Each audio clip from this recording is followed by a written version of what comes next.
Radhe Radhe everyone, मेरे YouTube channel पर आप सभी का स्वागत है। आज की वीडियो में मैं आपको पापमोचनी एकादशी की व्रत कथा सुनाऊंगी। चैत्र मास के कृष्ण पक्ष में आने वाली एकादशी को पापमोचनी एकादशी के नाम से जाना जाता है। तो जैसा कि फ्रेंड्स नाम से ही पता चल रहा है, इस व्रत को करने से मनुष्य के सभी प्रकार के पापों का नाश हो जाता है। तो चलिए अब हम कथा सुनते हैं।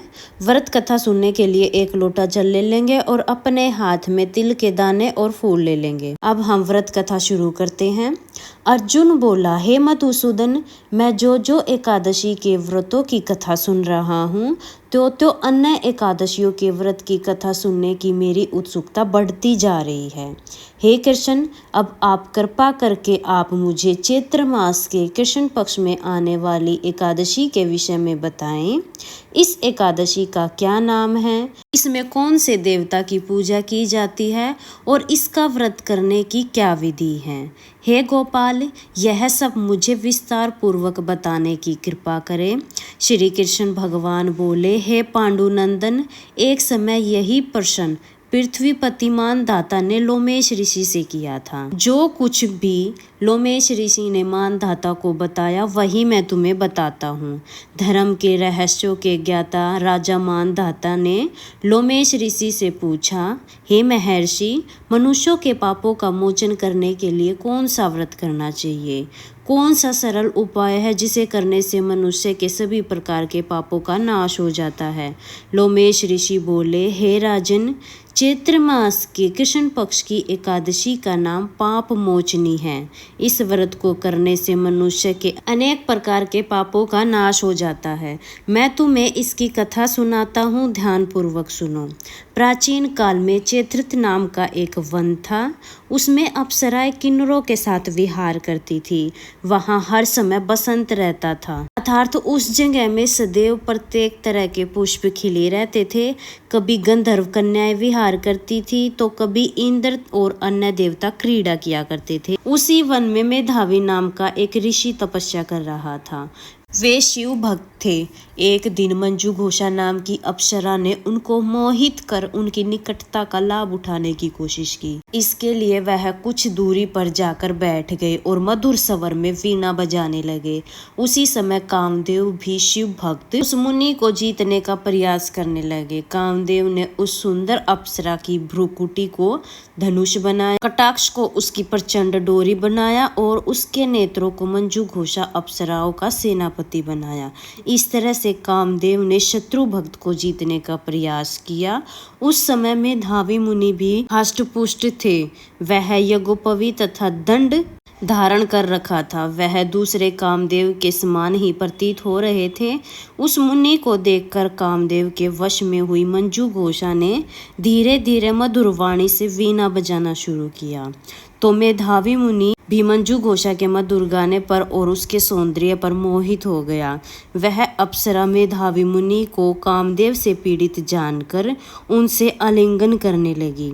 मेधावी मुनि उनके सौंदर्य पर मोहित होकर शिव रहस्य को भूल गए और काम के वशीभूत होकर उसके साथ रमण करने लगे। उस मुनि के काम के वशीभूत होने के कारण उस समय दिन रात कुछ भी ध्यान न रहा और बहुत समय तक रमण करते रहे। तद उपरांत मंजू घोषा उस मुनि से बोली, हे मुनि, अब मुझे बहुत समय हो गया है, अतः अब मुझे स्वर्ग जाने की आज्ञा दो। उस अप्सरा की बात सुनकर मुनि बोले, हे सुंदरी, संध्या को तो आई हो, प्रातः होते चली जाना। मुनि के ऐसे वचन सुनकर अप्सरा उनके साथ रमण करने लगी। इस प्रकार दोनों ने साथ साथ में बहुत समय बिताया। एक दिन फिर से मंजू घोषा ने मेधावी ऋषि से कहा, हे देव, आप मुझे स्वर्ग जाने की आज्ञा दे। इस बार फिर मुनि ने कहा, हे सुंदरी, अभी तो कुछ ही समय हुआ है, अभी कुछ समय और ठहर जाओ। इस पर वह अप्सरा बोली, हे मुनि, आपकी रात्रि तो बहुत लंबी है। आप स्वयं ही सोचिए कि मुझे आपके पास आए कितना समय हो गया है। अब और अधिक समय तक ठहरना उचित नहीं है। उस अप्सरा की बात सुनकर मुनि को समय का ध्यान आया। वह गंभीरतापूर्ण विचार करने लगी और उन्हें बोध हुआ कि उन्हें रमण करते करते 57 वर्ष बीत चुके हैं। उस समय अप्सरा का वह काल रूप समझने लगे। भोग विलास में इतना अधिक समय व्यर्थ होने के कारण उन्हें बड़ा क्रोध आया। वह अत्यंत क्रोधित और भ्रुकुटी तान कर तप नाश करने वाली उस अप्सरा की तरफ देखने लगे। उनके अधर कांपने लगे और इंद्रियां बेकाबू होने लगी।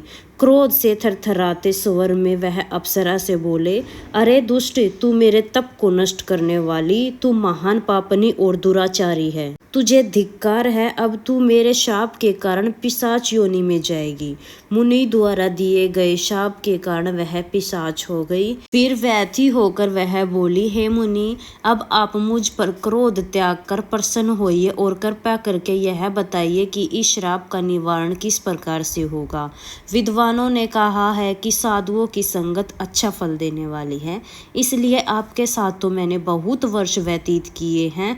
अतः अब आप मुझ पर प्रसन्न होइए, अन्यथा लोग कहेंगे कि एक पुण्य आत्मा के साथ रहने पर भी मंजू घोषा को पिशाचिनी होना पड़ा।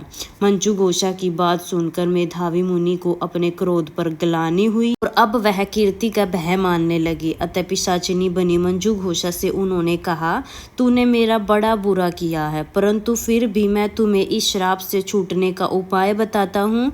चैत्र माह के कृष्ण पक्ष की जो एकादशी है उसका नाम पाप मोचनी एकादशी है।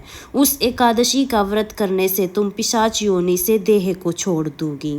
इस प्रकार मुनि ने उसको समस्त विधि बतला दी और फिर पापों का प्रायश्चित करने के लिए वह अपने पिता च्वन ऋषि के पास चला गया। च्वन ऋषि ने अपने पुत्र मेधावी को देखकर कहा, हे पुत्र, तूने ऐसा क्या किया है जिससे तेरे सारे पाप नष्ट हो गए हैं, जिससे तुम्हारा तेज छीन हो गया है। मेधावी लज्जा से सिर झुकाकर बोले, पिताजी, मैंने एक अप्सरा के साथ रमण करके बहुत बड़ा पाप किया है। इसी पाप के कारण संभवत मेरा सारा तेज नष्ट हो गया है। कृपा करके आप मुझे इस पाप से छूटने का कोई उपाय बताएं। च्वन ऋषि बोले, हे तात, तुम चैत्र मास के कृष्ण पक्ष की पाप मोचनी एकादशी का व्रत विधि पूर्वक करो, इससे तुम्हारे समस्त पापों का नाश हो जाएगा।